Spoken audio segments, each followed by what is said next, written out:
Let them in.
Hi, Keith. How you doing? Hello. Not sure who's. Oh, Melissa. Hey, Melissa. How are you? I'm fine. You Joe rocking. You all right? You see, I'm rocking. I say you rocking. I'm like, is he okay? He must be listening to something. No, just a little cold in here, so I try not to chill off. Oh, I get you a little jacket or something. Mm-hmm. All right, let me go back mute myself. Hey, good evening. Keith, I have a request for you. If it's not too much, could you send the meeting notice out maybe 2 or 3 days in advance?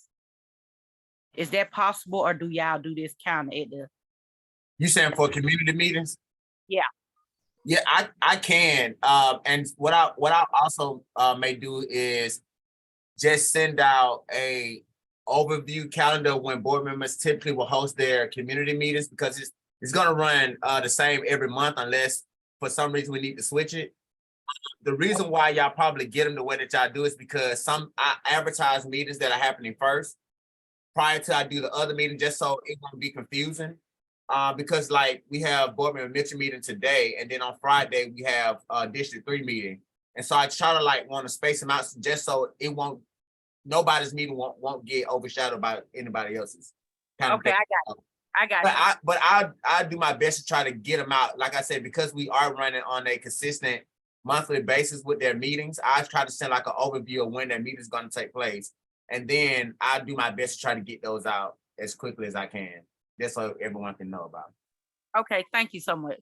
No problem.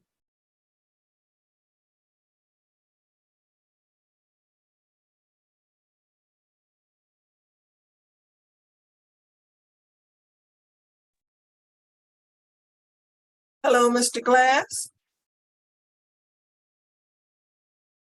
Hello. This is Carter over at Phoenix. Hey, how are you? Fantastic.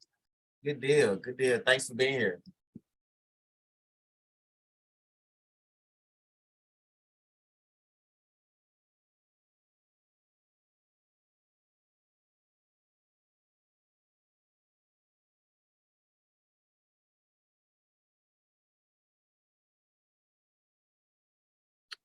Good evening, everyone. My name is Erika Mitchell, board member for District 5. Thank you for joining me this evening. Happy New Year. Happy New Year to everyone. So I wanted to kind of jump off the new year with a meeting to keep the engagement going. I know last meeting, I had a couple presentations and updates. This meeting, I wanted to give everybody opportunity that didn't get to address any didn't get to have any dialogue. Like, this meeting is open for that, and then next meeting we'll follow up with any follow-ups we have to do, at whether it's looking into any matters you might have, taking suggestion and feedback, which I do a lot. Just anything you want me to consider. But I do want to share a couple of updates that are happening, and I will email everyone my newsletter just to give you that information. Whoever subscribed to District 5 newsletter. But we have our State of the District that is coming up January 19th. And if anyone don't have that information, I'll make sure I get that out to you. We also have, well, first of all, let's welcome our new board member, Jessica Johnson, who was sworn in last week, I do believe. Last month, was it Monday? Monday. Yes, last Monday. And congratulations. Thank you for joining our meeting tonight. And then I'll update everyone on the 150th anniversary activities that'll be happening on the remaining of the year. And then we will keep you updated with our student outcome focused governance that will be posted that you can access additional information for that. Let me think. And there's probably one more other thing I wanted to share. Oh, this month is Human Trafficking Awareness Month. As you all know, I've been a big advocate in the fight against human trafficking and how it affects our students. And I have been working on national legislation as well as local legislation to create more awareness, education, training, and programming around this issue, not just in Atlanta Public Schools, but statewide. And so I just wanted to update you on that work that I'm doing. And also January 4th, we had our first meeting with Deloach to discuss the planetarium. Deloach has come on as a partner to explore the different opportunities of what the planetarium would look like for 21st century, the future, and integrated technology with learning style. So we are working on that. That was a promise I made to my district, and I'm trying to see that through. Yes, there is a big monetary value to that, but what we have found out is that we're bringing in these key partners that are willing to invest. Nike, Google, IBM, of course, Deloach, and some other information as well. So I will keep you posted as things are happening with the planetarium. So that is something that I am truly excited about. The other thing, we have bonus tracks that will launch at Douglas High School in the month of February. Bonus Tracks is a partnership with Capitol Records that allow our students to have the opportunity to work with the music execs from LA and learn about the business of the music industry versus being the talent of the music industry. And so once they complete the program, they have the opportunity to continue to study in college and get a $25,000 scholarship or take an internship out in LA. So I'm looking to bringing this to Mays High School in the future, but we are launching it at Douglas in February. I think that is it for my update. So I wanted to take the time to follow up with where we left off our last meeting, but then also hear from you all as well as we enter the beginning of the year. One thing I do want to point out for Miss Brackett and Shaw, you did make some suggestions to go over regarding specific data. We're still working on that, so allow me to follow back up with you offline to ensure that we have what you're asking for. But I just wanted to make sure I acknowledge that. So you're not wondering why we haven't discussed it yet. So we also have Tamara Jones, who's our other board member that will be joining us later, but she is on. So I will open the floor for any questions or requests.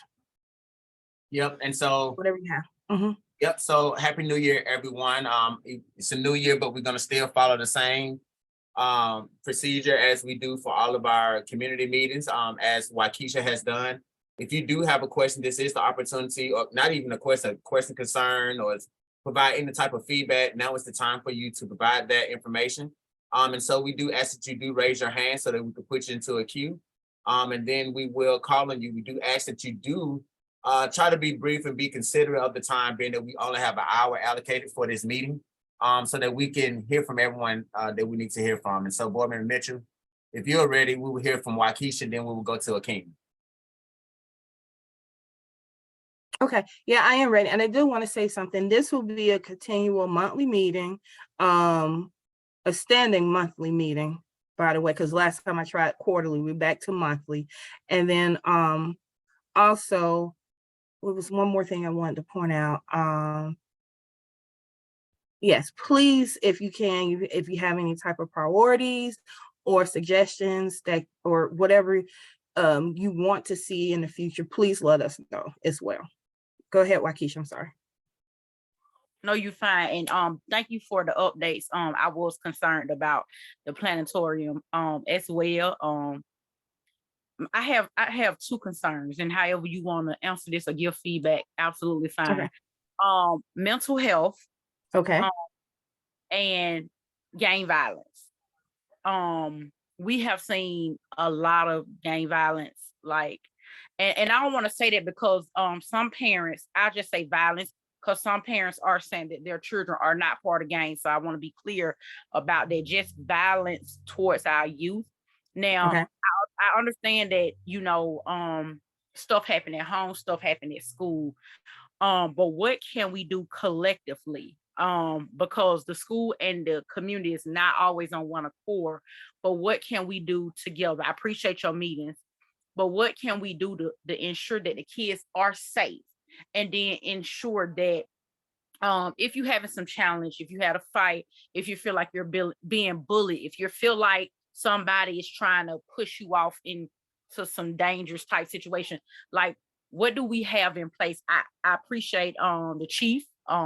Think he's a great guy. I think he's doing a good job. I know that they can have a better relationship with Atlanta, but I know, because I know I go to the monthly school meetings individually, and I can principals say in their meetings the things that they're experiencing, the different types of violence or incidents that's happening inside the school. I'm not sure if that's getting back to the community so that something can be done outside the school where, it doesn't be a conflict, because it don't been guns found, fighting. I literally had a sister just text me and say her brother was stomped to death. Not to death, forgive me, stomped till he was like unconscious or something. And now he's having some mental health challenges, but he don't aged out. He's like 18, and this just happened to him. So what are we doing to make sure that these babies are safe? And how are we tying it with the school? Okay. Thank you for your question, Washika. So I'm gonna point out a couple of things. I'm gonna start with gang violence. Our police department and Atlanta Public School police department, also Fulton County Police Department, have been working together in a joint task force regarding that. That's been one of the initiatives that's been pushed down through Attorney General Chris Carr and from the state side. So I'm happy to engage in more conversation around the gang task force that Attorney General Chris Carr has launched, and how does it trickle down to the needs that that the community need on a local, more direct level. The other thing I will say, see something, say something, has been like the big campaign all through APS. For they can text, they can call those and I don't know the number, but it's all around our school. If you see something happening, if you want to report something, that's the open line with our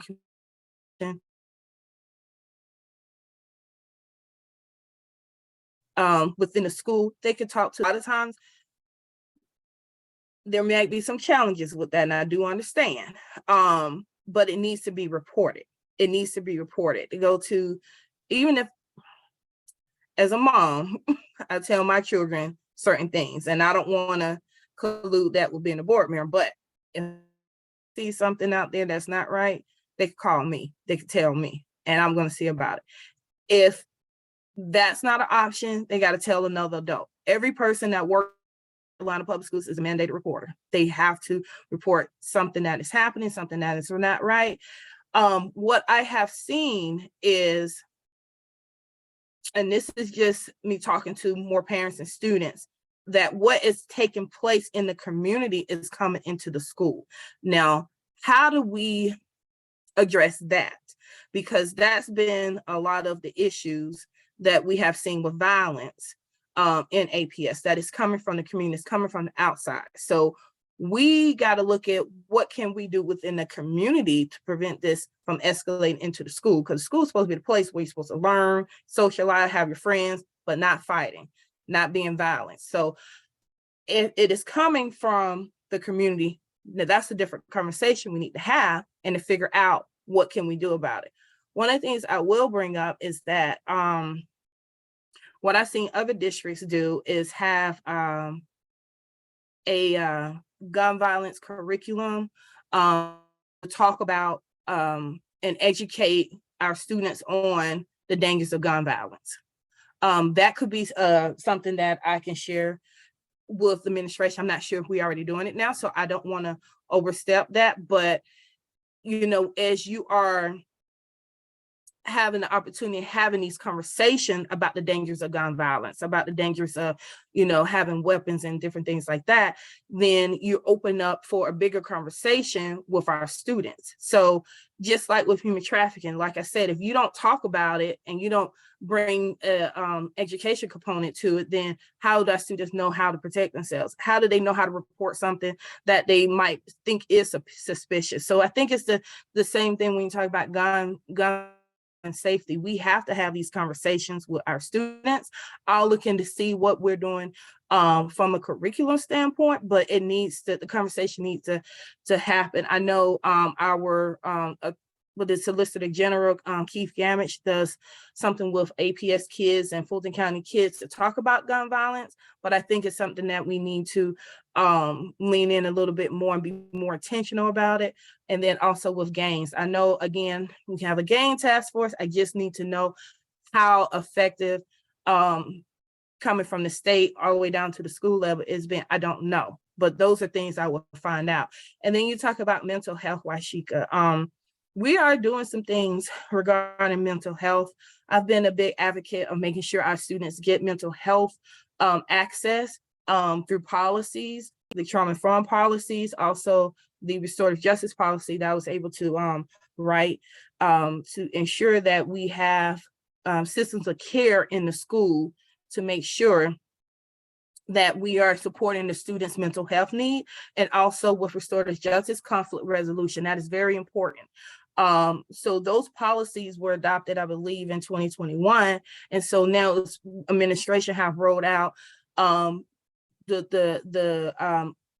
implementation in the school. And I visited a couple of schools to kind of see how it's been working. I know John Lewis is doing a great job with their mental health trauma-informed approach, as well as Scott Elementary, Young Middle School have, and I just name a few because those are the ones I've seen their program operate, and they talk about how it's really helped their students, and just that they have resources they can provide for their students, and is more of a whole child approach. So I'll just share that with you, but I will be with you on the things that I said I would around what are we doing.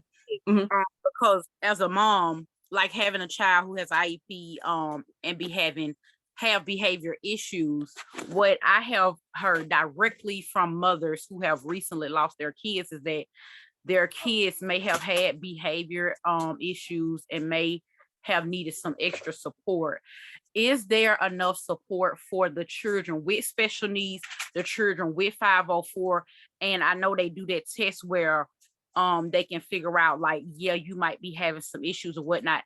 Do APS have enough resources and support for those kids? Because it seemed like the ball was dropped, and that's why I brought up the gun violence and gang violence and all that stuff, because it feel like the ball was dropped for these kids, because like Zion mom said, she asked for help, and I'm pretty sure other families did.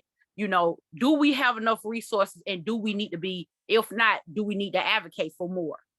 And I'm gonna be honest with you, there's never enough resources. Like, if there's things that you said you know that you want to bring and talk about, bring them so we can look into it and see how this can better support our students. I know the issue with Zaire mom, and I saw her at city council, which broke my heart. It really broke my heart and had me really upset, because no parent wants to lose their child. No parent wants to. And APS and KIP have different ways about things. And I know I can comment on what we do at APS, but I know I can't comment on what KIP does. But at the end of the day, those are kids, regardless what school they're in. Those are our kids. So I will be open to have more dialogue with you, Waukesha, so we can figure this out. You know how I am. You can always call me, but I think there's opportunity for more resources. I don't feel that there's never enough. I think all children are different. All children are going to need something different. So let's look and see what we can to come up with. Okay, great. Yeah.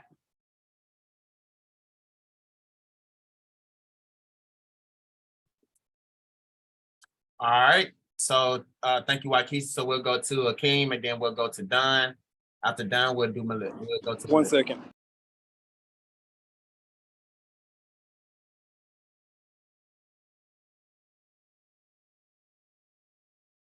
You good? You good, Akeem?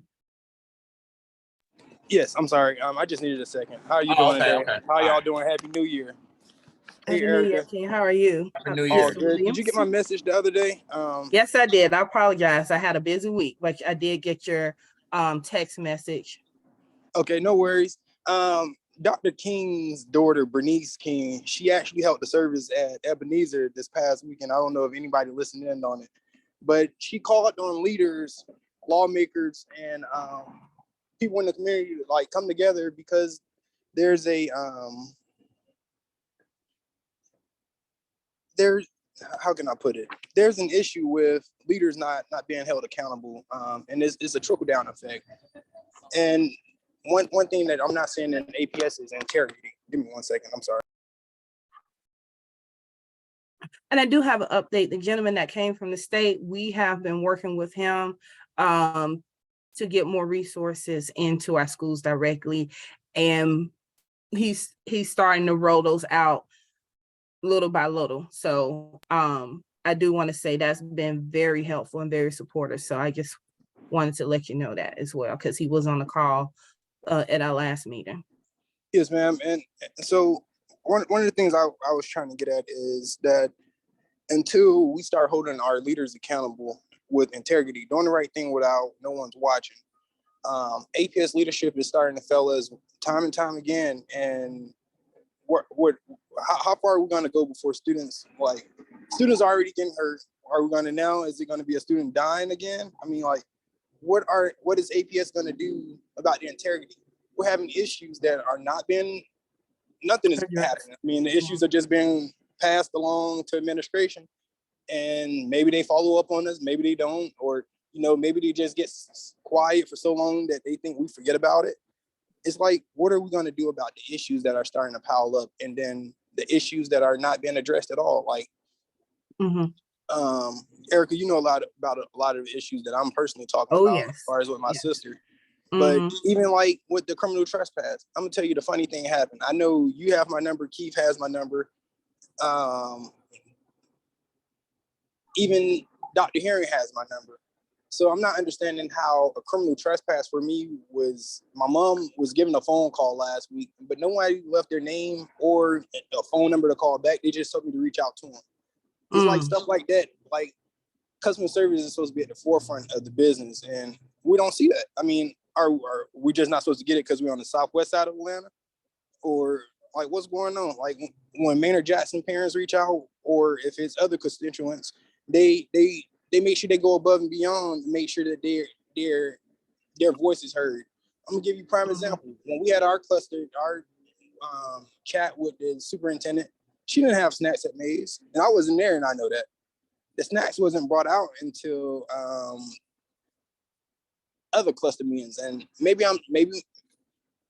the feedback that I got, that snacks was not there, but maybe that's not true. So I saw the look on your face. I don't know if you were there, or please let me know if I was wrong. But it's like stuff like that where it's small stuff that we still notice and we still don't get. So it's like, when is the accountability, the integrity going to happen for APS? Because the motto says, with a caring culture of love, trust, and collaboration, every student will be prepared for college and career. We don't see that on the Southwest side. Wow.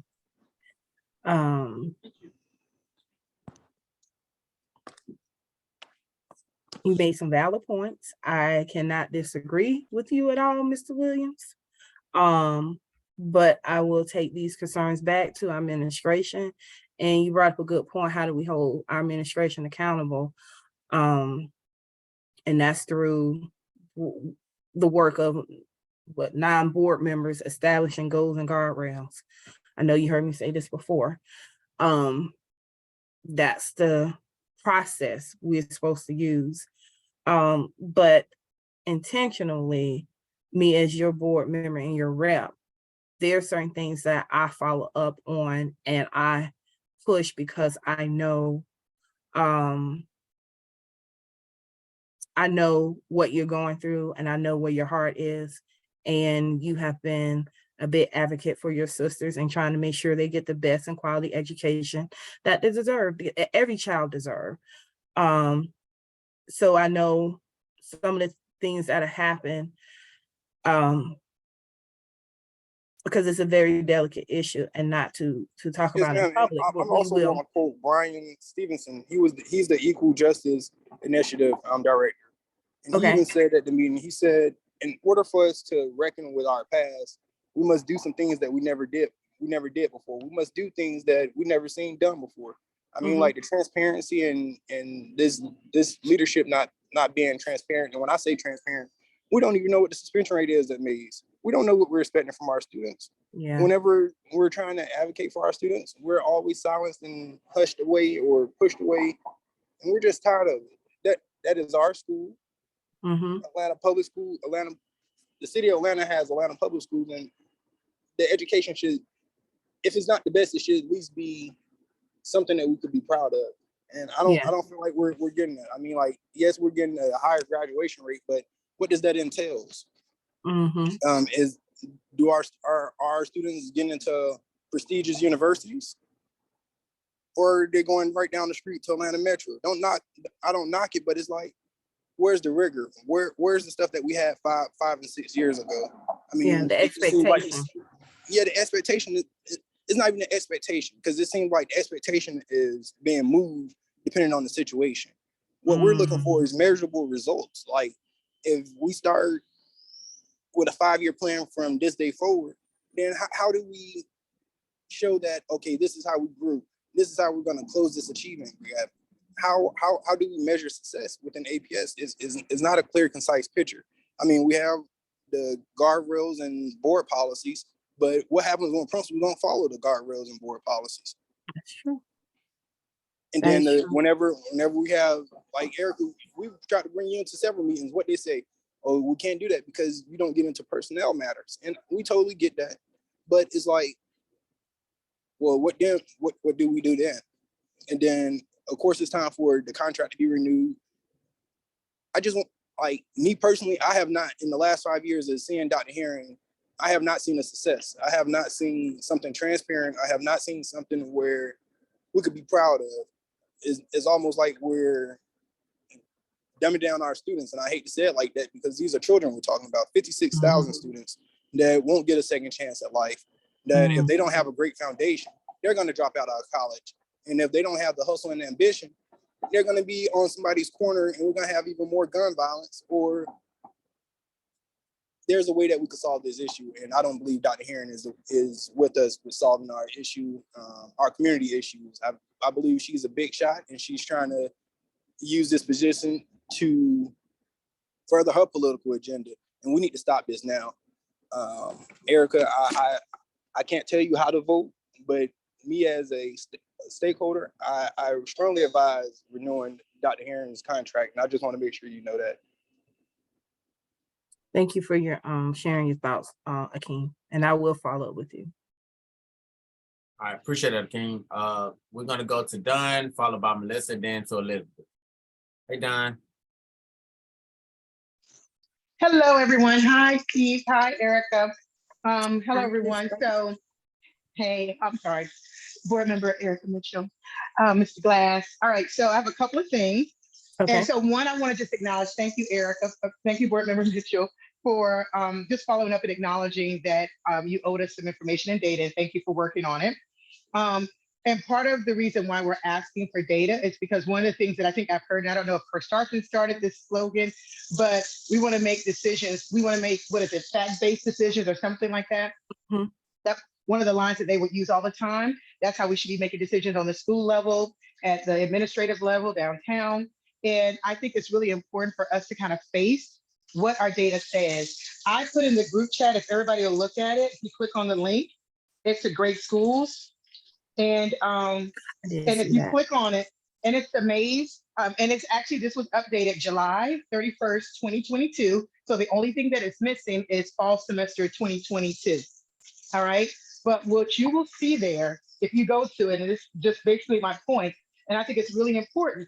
So I've shared this with the chair, the Atlanta Board of Education chair, and we had a conversation about it because I said, I want you to look at it independent. And I know everyone's like, oh, this might be, it's not super objective. I go, but I mean, if the data or something is off about it, let me know. But when you look at the summary, you look at student progress, right? And you look at the parent tips, I think it's really interesting when you look at it. Students are making less. I'm going to read the very first one for academic student progress. Students at this school, Mays High School, are making less academic progress given where they were last year compared to similar students in the state. Low progress with low test scores means that students are starting at a low point and falling farther behind their peers. So let me just break that down what that means. That means we already know, because the first thing people will say to us, well, they came in low from the elementary schools in the cluster and young middle school. So we No, that's acknowledge correct. that. And We I just brought acknowledge, it up for you. oh, you brought it up. Okay, perfect. Mhm. Thanks. So literally, I can acknowledge that our students are coming in behind, right? Listen, it is a heavy lift. I'm not saying it's not. But when you see, and it's very clear based on data, when they say they come in low and they fall lower. So if they come in reading on fourth grade, we push them back to second and third grade reading. That's what that says. That is saying they come in low and they go out lower. So, I mean, so let me put a question around that. When you come back with the data in the next meeting, I would love for someone to be able to speak to, is that accurate? I think it's accurate. This is literally what we've been talking about. This is an independent source. Dawn didn't write this, right? No one wrote this. We didn't influence this, but this is based on them pulling data from the Georgia Department of Education. They're saying this is happening. And remember, this was updated, if you look at it, July 31st, 2022. Why is this important? Because this shows what's happened in the last 3 years under the current administration at Mays High School. They're not just behind because of the people that they came from. They're behind because they're in that building, right? They're not progressing. We're not moving them forward. It continues. I'm not going to read it. That's why I put it in the chat for everybody. I think when you go to college readiness, which is the next one, I love the fact that they say, remember, high graduation rates don't mean much. Like, we couldn't have written this. It's almost like literally somebody said, Dawn, did you write that? It's like, no, I didn't write it. I didn't write this. But what it's saying is that we have been screaming. Mays had a 13% jump in graduation rate. You don't understand, no matter what stat you look at for any industry, a 13% growth rate, a jump like that, you've got to ask questions. How did that happen? That is not normal, right? You really got to ask questions. I will tell you, with a niece in the building, I advocate for additional students in the building. And when I look at the rigor and I look at the courses, and I've already complained, so I'm just bubbling this up so that this is something like in your one-on-one, but it's just not there. The social passing is in effect, right? I have other examples, and I will tell you, like, I have very specific examples. My fear always, because people always say, well, Dawn, be more clear, right? Because if I speak like this, oh, this is happening in the school. Well, then when I give specific examples, all they do is they say, oh, that's a one-off. That's a wild kid. And that's someone who's going off on their own. That's not the policy of the school. It becomes that teacher's fault, right? It's never accepted. There's no accountability on the administrative level. And that's almost like the setup. Like, it's happened so many times. hey, here's some examples of when kids have gone and they've been socially passed. Here's some examples where they didn't do the work. They didn't have a teacher. How did they get 90s? How did they get this? We're socially passing. The GPAs are inflated. They don't mean anything. They do not demonstrate that our students are learning. Again, if they go in low and they come out lower, they're not learning. So how do you have 80+% of our students, when you look at the graduation program, are on the AB honor roll? Make it make sense. That's social passing. Like, if you connect the dots, it is very clear we're doing enough to get that 13% jump in graduation rate, but we're not doing our job. Right? I'd rather a slower graduation rate, but students really coming out with something that they can use in their life, and it gives them more options. So I'm not going to read any more from the great schools. I think another one, if you go, College Success is a good one. And like the remedial, I said I wasn't going to read anymore, but if you go to College Success and the parent tip, and it speaks to exactly what we've been talking about. Like, when I say we could have written this, but we did not, it talks about remedial classes, the dropping out, there's no persistence. Literally the things that we have been saying, hey, we know the kids that are graduating, they are struggling when they do go to school. They're not making it. This is talking about they're not ready because the grades are inflated, the rigor's not there, even just making sure that the kids are just getting the basics, at least keep them on the level that they're on. Advanced courses, again, everything that we have said is not available and it's not working. It's literally saying these things, if you're looking for a well-rounded school, they're not available to the students, which means they're going to always be behind. The kids that want it, it's not accessible to them. They may have to go online, or they just may have to do without. What else on here? Test scores, of course, you'll see they're far below the state average. Courses and programs are low. Equity, if you look at it, so literally, as you go through this, it really tells the story. Now, I think if you scroll all the way down to students with disabilities, I think that this one's kind of interesting when you start talking about suspension rates. So again, this was just updated. If you look at it, you'll see for all students, it's a 20% suspension rate, but you'll see for the state average is 6%. And students with disabilities, we're at 25% suspension rate, and it's 11% for the state. Again, we have been screaming, they just suspended. You get 3 days, you get 5 days, you get 10 days. We right now have a case being reviewed with OIR, is it OIR or OER, Office of Employee Relations, around suspensions and an unfair suspension. It's too harsh. They're too harsh, they're too long, and they give the max penalty with no regard to the student. So again, this is an independent source that's saying, literally, the students are just, it's out of proportion when you look at the suspension rates. And we will say, because one of the things we asked for, and so again, we hope that you will push for this, but we've already put it in, it's already actually a request with HR. It's just really pull records and call peers to find out, do they really know why their kid was suspended and how long? Because I bet you anything, what you're gonna find, there's a lot of fraud. You're gonna find that kids were sent home and it was never marked. Because I actually have one student that in campus portal, she was suspended, but it's marked as an unexcused absence. So they didn't even mark it correctly. And so this will be found if a proper investigation is done. You're gonna find fraud. To cook the books and not make their suspension rate even higher, they're marking them as unexcused absences, right? If a parent doesn't know to ask for paperwork, they may never get it. Kid may just go home for the 3 days, come back, and it's not marked in campus portal. These are all things that we've been screaming because people are like, hey, this is off. These numbers are off, things are off. They're just not quite right. So again, I'm asking as our board member to, again, we already have requested an investigation with OER into the suspension rate, and specifically how we would like an investigation to look. So we're hoping that will come through. I hope that this May's data, again, I know it's great schools and maybe people agree with it and maybe they don't, but I think it's really important when an independent source says, hey, we can't find, because they want to say it's amazing at Mays High School.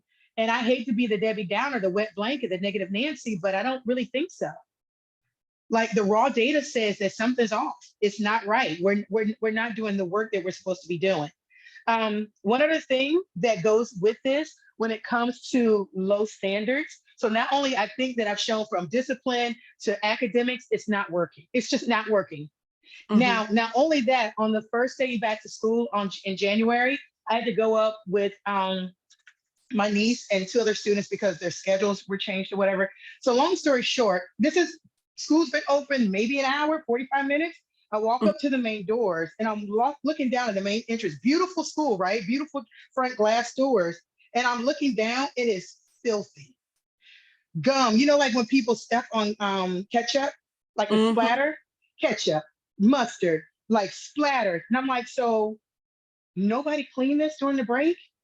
So you want to get on the intercom and say, have an amazing day, welcome back. It's a brand new year, start over, but you make me walk through filth to get to the door? Filth, like when I say filthy, filthy, filthy. And so I brought that to the attention of Dr. Vaughn. I actually had him walk outside with me. And I said, how can you expect greatness when you can't even provide a clean walkway? Nobody thought, but that tells me the level of care in this building. It was immediate obvious that it was disgusting. Like literally, y'all walked at the door on the last day of school in December and didn't look back. Came back and walked right back through it. There's no way it got that filthy in 45 minutes. So I say this because it's the little things that show that you care.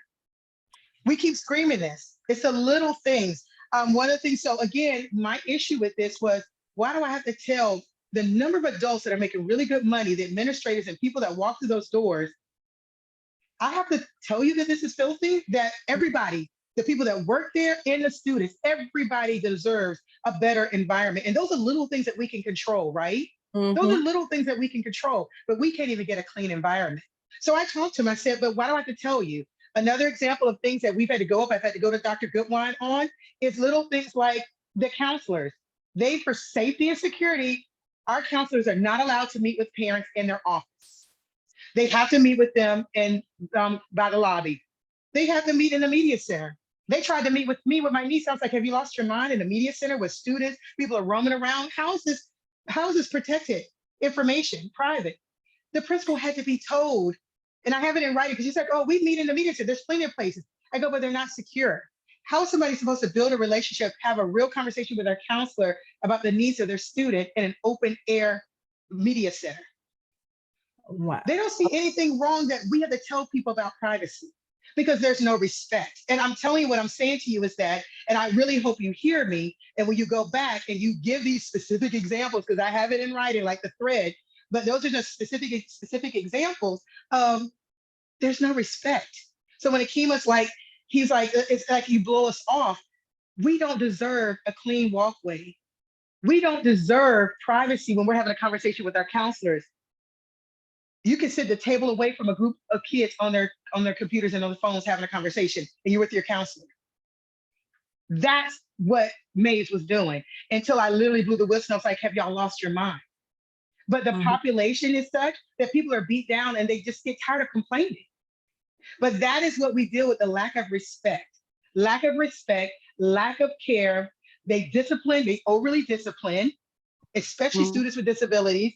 And again, just to reemphasize is that I bet you some of this may be happening at other schools, but we've provided lots of proof and lots of just data and information around specifically it happened at Mays. And so again, I know I've gone long, but really the point is to be able to give specific examples, but also just to ask again when you go back, and even our new board member, because we had a new board member, so I don't need to get to know you, right? Because I haven't met you yet, but we definitely want the support of the additional board members that are on the line to say, hey, listen, let's really look into these suspension rates. Let's really look at the cleanliness. Oh, one more thing. One of the complaints that we got, none of our elevators are working.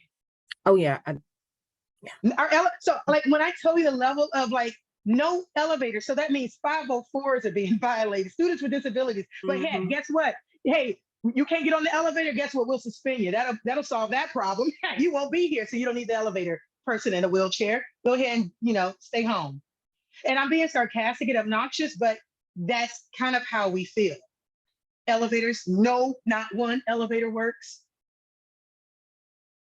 So I just don't understand at what point do we stop trying to say this is personal between a couple of people that just don't like the principal, and we really start looking at the data, and we really start looking at what's happening in that school from every corner, from the cleanliness to how kids they're protected when it comes to their data and their conversations and their privacy, to of course everything else, the academics and the discipline, everything that we've talked about. So I think that is, that's all I got. Thank you, Board Member Mitchell.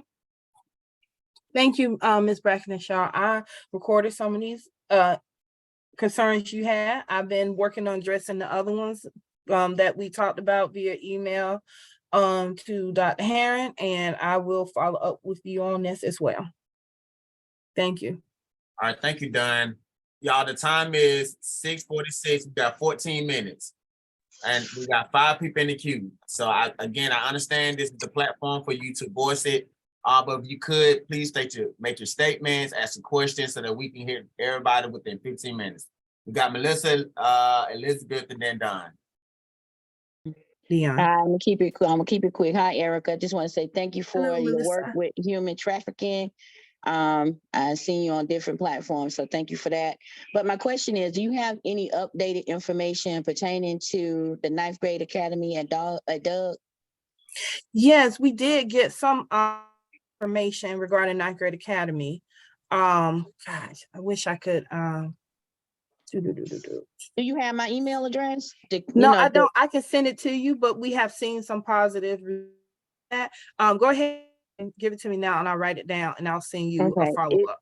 It's Melissa PTA@mail.com. PTA@mail.com. Yes, ma'am. Okay. Yeah, just send it to me. Just send me the updated information, and I can talk to you outside of the chat. Okay, not a problem. Keep it moving. All right, thank you. Okay, I got you. Thank you, Melissa. We got Elizabeth, Dunn, and then Chris. Good afternoon. This is Elizabeth Murray. I have a question, Board Member Mitchell, concerning the mental health resources that are available to all APS students. Okay. So is this service available regardless of a parent's income or whether or not they have private insurance? Yes, it is. And that's the part of equity, is meeting our students and family where they are. The mental health services should be available for all students, regardless of their income.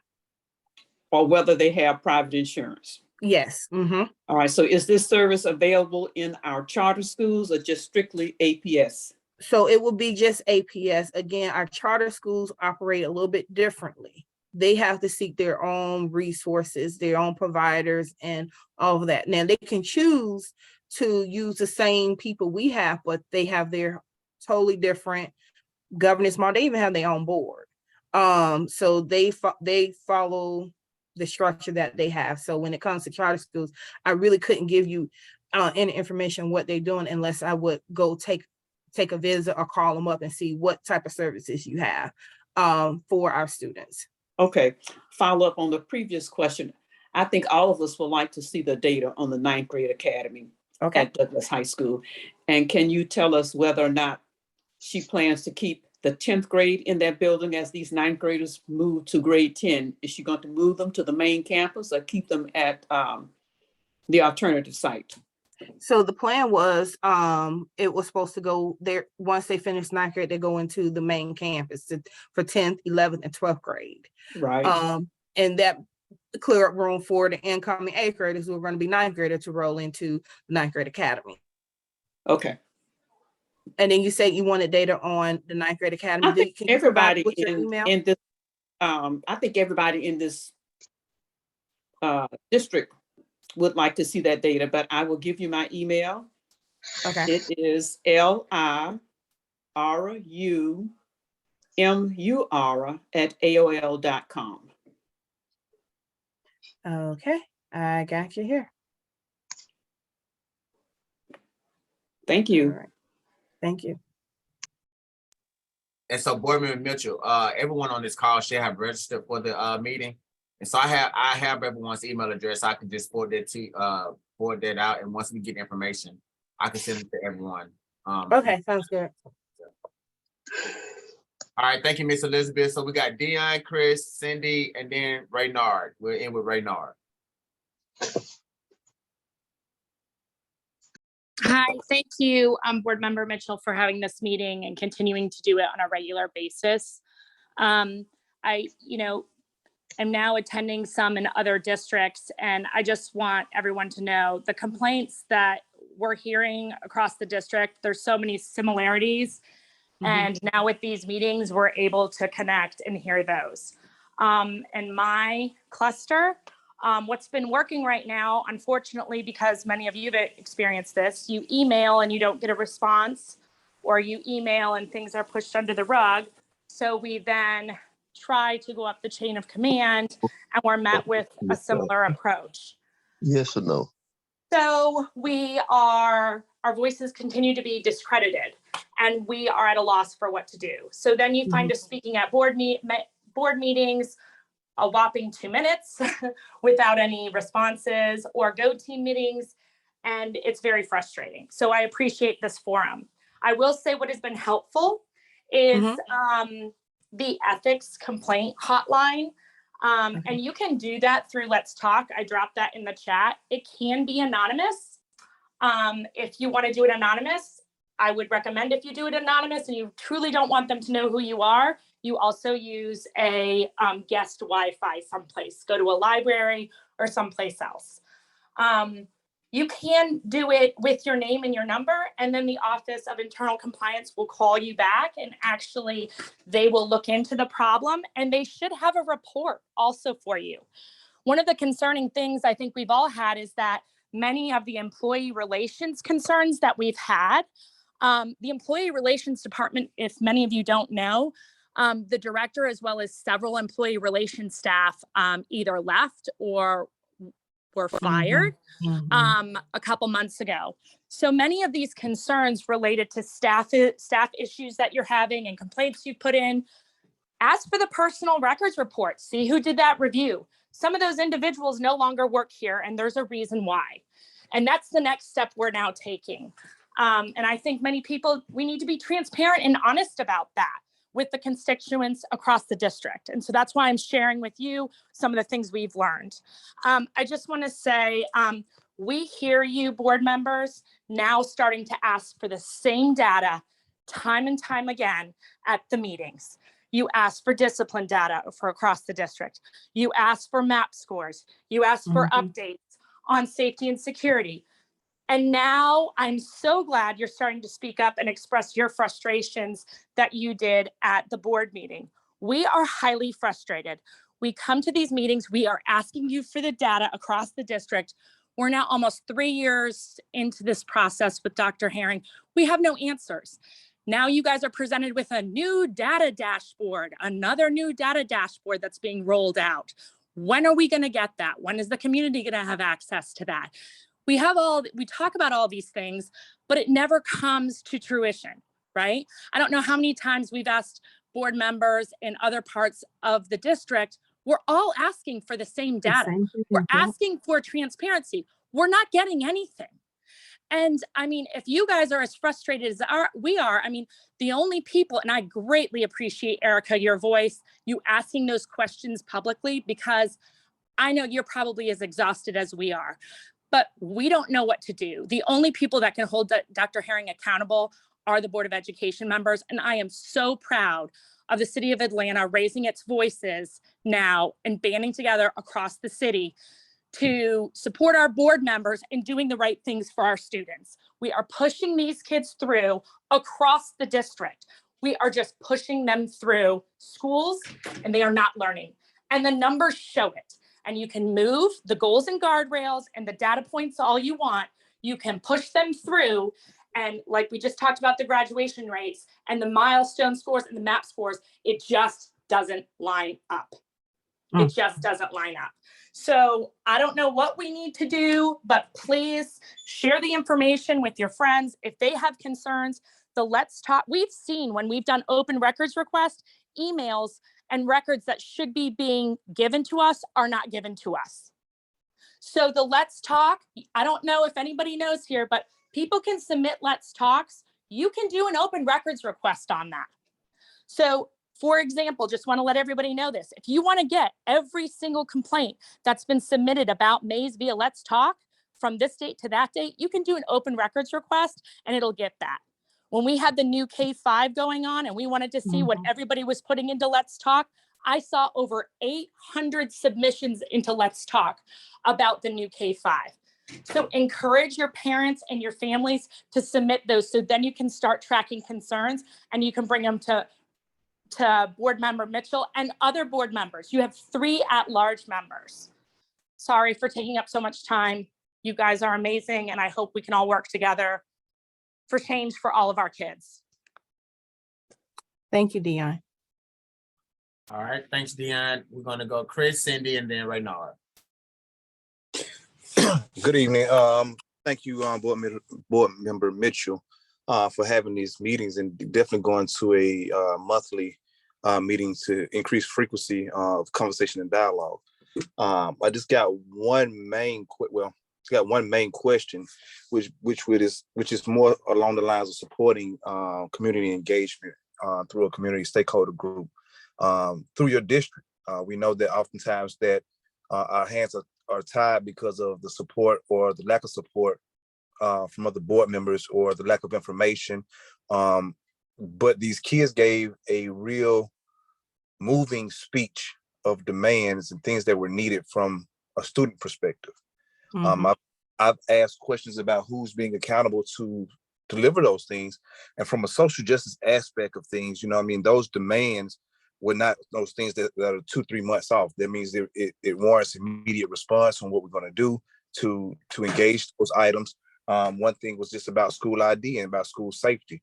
I've talked to other board member about certain things that are attributed to a lot of things that the kids were asking for, to things that we see almost like school. We talk about school safety, like school deliveries. Well, that's why we want to get rid of school deliveries. But it also says a lot about your school nutrition program. You know what I mean? You can't get rid of the things that are helping these kids move through, because if the nutrition plan is not matching up, they're going to do the things they have to do with, like, leave campus, order Uber Eats, do other things that could from a safety perspective, you know what I mean, endanger them or endanger an encounter. And this is happening across the district. You know, I was telling another board member, like, we try not to report these things in an adverse situation, like we're slinging things against the wall, but you leave us no choice when we're telling you these happening, and then when something happens, it's like, oh wow, we got in a reactionary posture. So that's one question for that piece. And then 2, as it relates to the 9th grade academy, I think that everybody wants that information. I was there today because they was doing an installation of the community garden at the 9th grade academy. So I want to thank the work that you also contributed to making that possible. But I also learned that, you know, they removed the one from the main campus. Oh. So I got some real challenges about things that's been going on. I reported to Dr. Wolfout with the group about 25 people on this call. We had a great stakeholder group conversation before the end of the school year, especially as we talked about 9th grade academy, and we were supposed to reconvene at the beginning of the school year.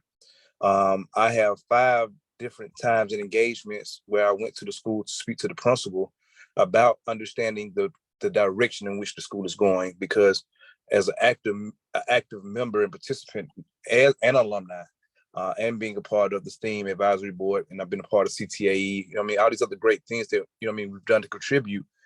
We now see that work going in the opposite direction. Even so much as that, I think they reset our STEAM. What I heard is that they redid all our STEAM advancements that we're doing around our STEAM certification. They just kind of wiped that, and we started over. And so there's just things that's going on that is not to the plan that they quote unquote said that they were going to do. So even this fence, as we did the installation of the garden, the installation of the fence that surrounds the garden that was supposed to be installed before the school started, it's still not up.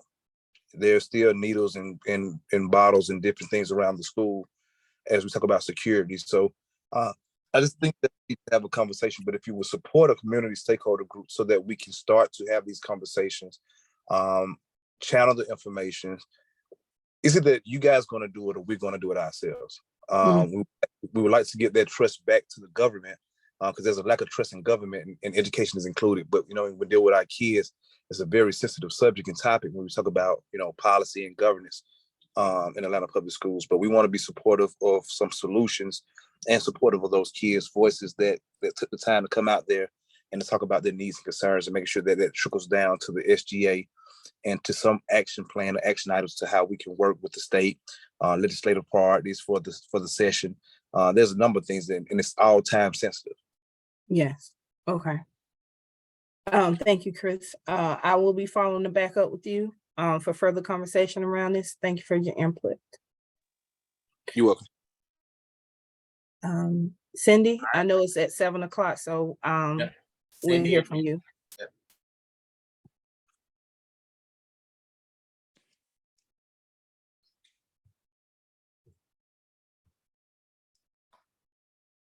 Cindy, are you there? Hey, how you doing? Hi, Cindy. How are you? All right. This is my first time attending a District 5, and I don't actually know if I'm in District 5 because I'm in the Washington cluster. But several points, and I'm a piggyback. The young man that spoke and was talking about the superintendent, I agree with him wholeheartedly about her approach to the kids and what the children need. When she came to this district, she talked about, to the system, she talked about how she was gonna help us improve. We have yet to see that. So every parent on here is with me. What I think should happen, and I've said this for a lot of years, because now I'm redoing it all over again. I'm raising my grandbabies.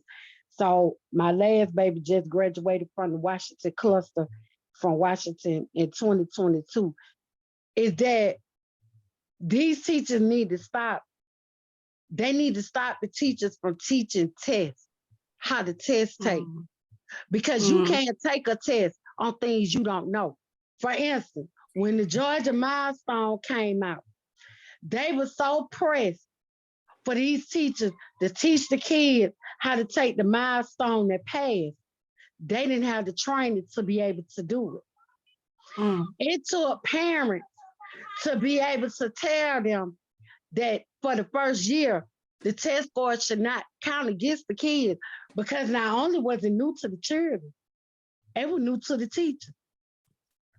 When I went to school, I graduated in 85, and that's a lot of years that tells my age, I don't care. We went to school, we got a real education.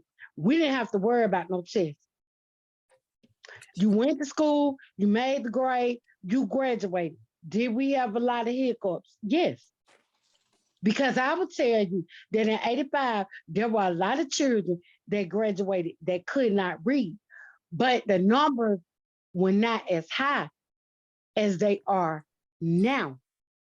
Now we're teaching taking tests. I agree with what the other young man said, and somebody else said it too. We do have higher graduation rate,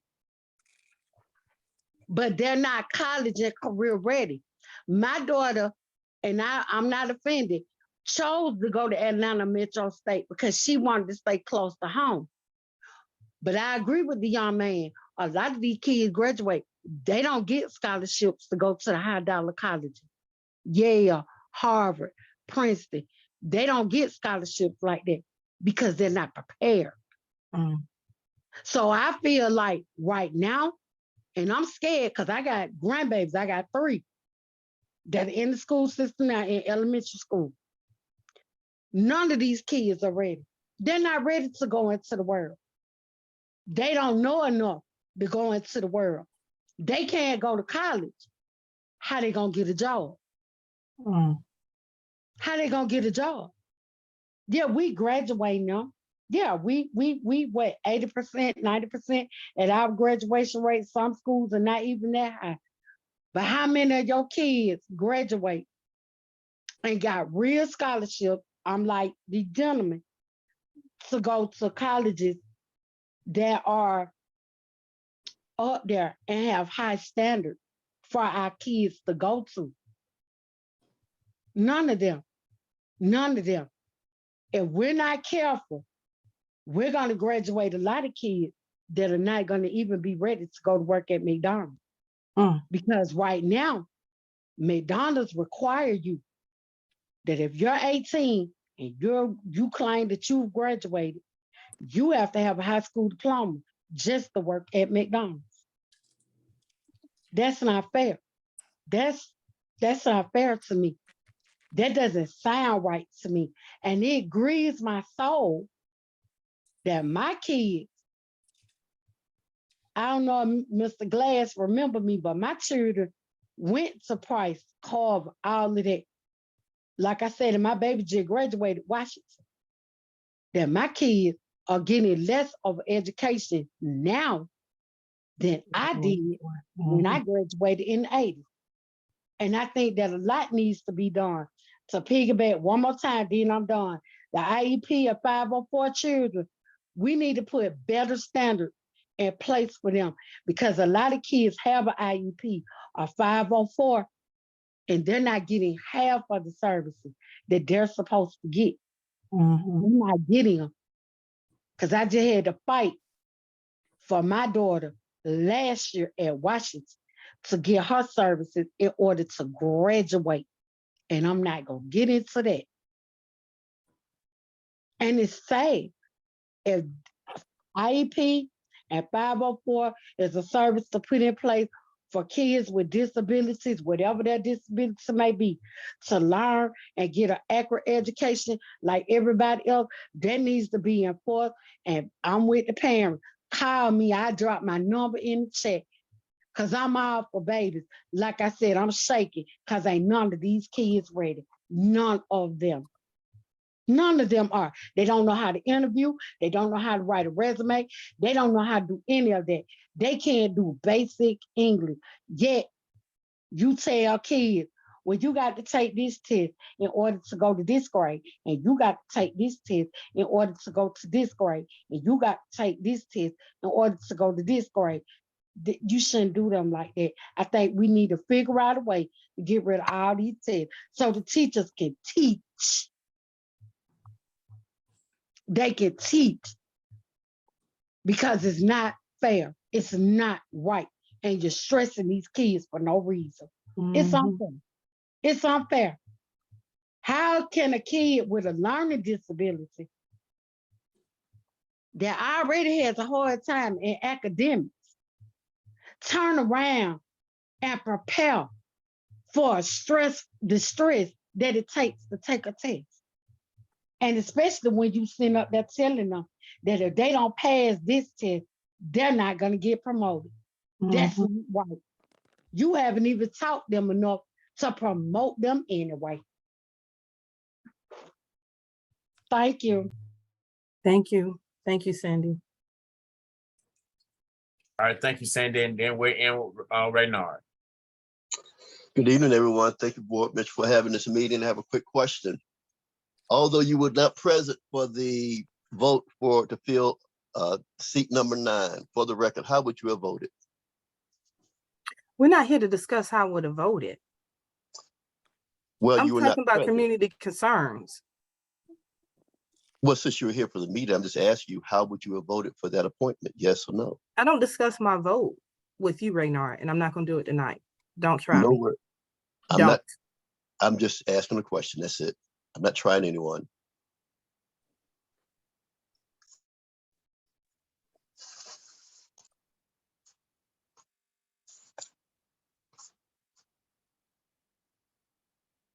Thank you, Deanne, for putting the information in the chat. I am writing this down so I can get you the data.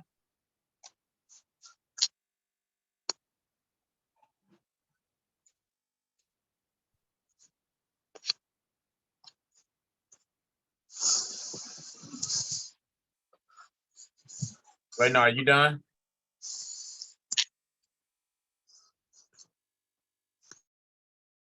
All right, Board Member Mitchell, I think that's it. Thank you, everyone, for joining me. I look forward to see you next month.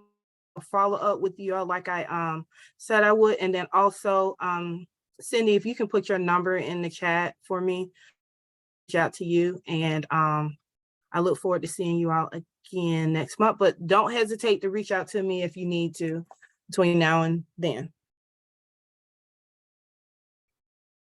Thank you, Erica, and good night, everyone. Thank you. All right, good night, everyone.